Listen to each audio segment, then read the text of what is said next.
Lamuli ife titalimvesa naliona ngati ndilabwino koma vuto anthu ena samamvesa chifukwa lamulo lanena kuti munthu ngati wapezeka ndi vuto wani wagwiridwa sanayembekeze kuti akumane ndi mamuna mmene amugwirira ampasa mimba komanso ali ndi matenda muti akalekerera amwalira ndiye wachipatala kumuuza kuti amayi kuti mukhale bwino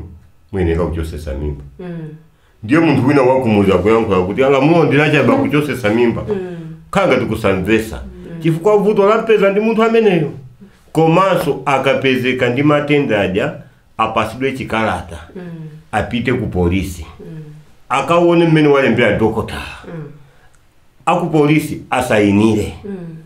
pakhale maumboni ndithu mmene tinamvera ife atatu onse awonesese kuti ndithu munthu ali ndi vuto lenileni mmene akumuchosera amatiuza choncho ponena ifenso ngati mafumu timavomeresa ndi moyo wa munthu